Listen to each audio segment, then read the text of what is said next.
Hi friends, காலை வணக்கம், good morning. இன்றைக்கி எங்கள் வீட்டு பக்கத்து வீடு வந்து கிரகப்பிரவேசங்க. ஸோ வந்தவங்க எல்லாமே அங்கே தானே போய் கிஃப்ட் கொடுக்கணும். ஸோ இந்த வீட்டுக்கு நம்ம கிரகப்பிரவேசத்துக்கு வராதவங்க எல்லாமே அந்த வீட்டுக்கு வந்தவங்க இங்கேயும் வந்து கிஃப்ட்ஸ் எல்லாம் வாரி வாரி அள்ளி அள்ளி கொடுத்துட்டே இருக்காங்க பாருங்கள். ஸோ 1 by 1 கிஃப்ட்ஸ் வந்துகிட்டே இருக்குது.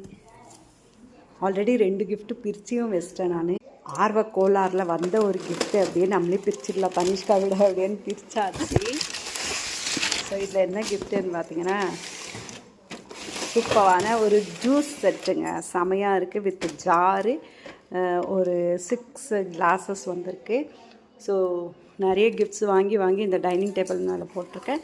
அண்ட் இன்னொரு சிறப்பு என்னன்னு பார்த்தீங்கன்னா, உமன்ஸ் டே ஸ்பெஷல் அன்றைக்கி ஒரு நாட் சர்ப்ரைஸ், ஏதோ வாங்க போனோம். பட் அங்கே வந்து இந்த டைனிங் டேபிள் ரொம்ப பிடிச்சிருந்தது. ஸோ அதனால் இந்த டைனிங் டேபிள் வந்து உமன்ஸ் டே ஸ்பெஷலுக்காக வாங்கிட்டோம். ஸோ ஃபஸ்ட் டைம் என்னோடய லைஃப்பில் மறக்க முடியாத ஒரு ஈவெண்ட் இது. உமன்ஸ் டேக்கு ஒரு கிஃப்டாக வந்து ஒரு டைனிங் டேபிள், அதுவும் நான் ஆசைப்பட்ட ஒரு விஷயம், டைனிங் டேபிள் வாங்கிட்டு வந்துட்டோம். 4 seated. அண்ட் பார்த்திங்கன்னா இந்த மாதிரி ஒரு சோஃபா செட்டு மாதிரி ஒரு குஷனோட சீட்டடு 3 பேர் இதில் உக்காரலாம்.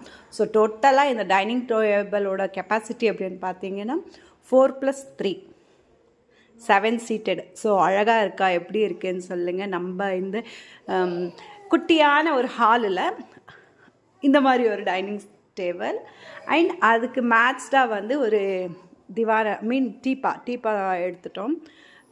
இதுவுமே சூப்பராக இருக்குது. ஸோ இந்த ரெண்டுமே பார்த்திங்கன்னா உமன்ஸ் டே அன்றைக்கி தான் நாங்கள் வாங்கிட்டு வந்தோம். ஸோ நம்ம குட்டி வீட்டுக்கு பூஜை ரூம் பக்கத்துலேயே வந்து டைனிங் டேபிள் போடணும் அப்படின்ற ஆசைப்பட்டு கொஞ்சம் ஸ்பேஸ் விட்டுருந்தோம். அதுக்கேற்ற மாதிரி போட்டிருக்கோம். எப்படி இருக்குது அப்படின்றது மறக்காமல் கமெண்ட்டில் கமெண்ட் பண்ணுங்கள்.